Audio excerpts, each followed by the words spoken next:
There's nothing the Apple fan community loves more than a juicy rumor, and that has certainly been the case for iPad 2. I feel like the rumor mill has been buzzing about the iPad 2 a couple of months before it was even announced, but today is the day it is finally here. Hi, I'm MJ with iFixit, and we sent our intrepid teardown team to the East Coast to get their hands on the iPad 2 a couple of time zones ahead of us here in California. So while I'm waiting to get my hands on mine, here's what they found. Let's start with the exteriors. The iPad 2 is 33% thinner than its predecessor, a bit lighter, and we hear that the tapered edges make it a little more comfortable to hold. Something you won't notice by holding it is that the iPad 2 also got a new model number. It's A1395.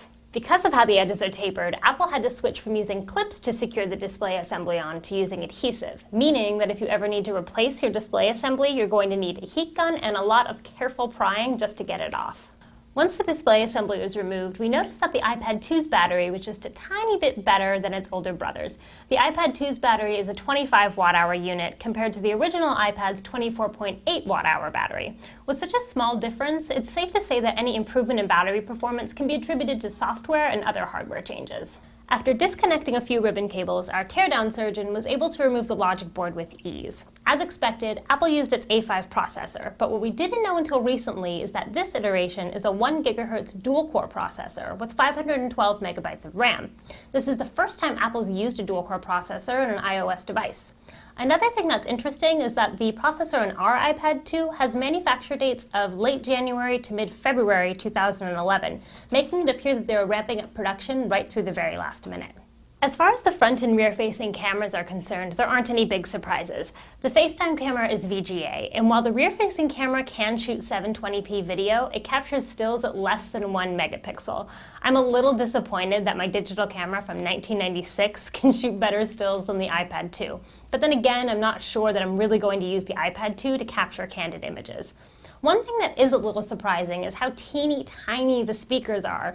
They're so small, it almost looks as if they're an afterthought. So I guess you won't see me carrying my iPad 2 around on my shoulder, boombox style, anytime soon. So those are the primary changes with the iPad 2. One possible word of warning we have for you is that the LCD and glass on the iPad 2 are considerably thinner than on the iPad 1. And while this does make the device a little bit lighter, it's also going to affect its durability. And because the iPad is just one giant touchscreen, I don't really know that it's worth the trade-off. Here at iFixit, we give everything we tear down a repairability score between 1 and 10, 10 being the most repairable and 1 being the least.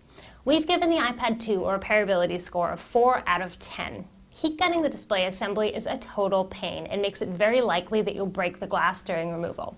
The LCD is adhered to the front panel with foam sticky tape, increasing the chances of it shattering during disassembly. And the battery is buried all the way beneath the logic board and is glued to the rear case very securely. One positive note that we have is that Apple only used standard Phillips screws. No pentalobular or tri-wing funny business here, and for that we thank them. For high-resolution photos and all the details, check out the full teardown on our site. For all the latest teardowns and repair videos, subscribe to our YouTube channel and follow us on Twitter at twitter.com/iFixit. Thanks for watching and happy repairing.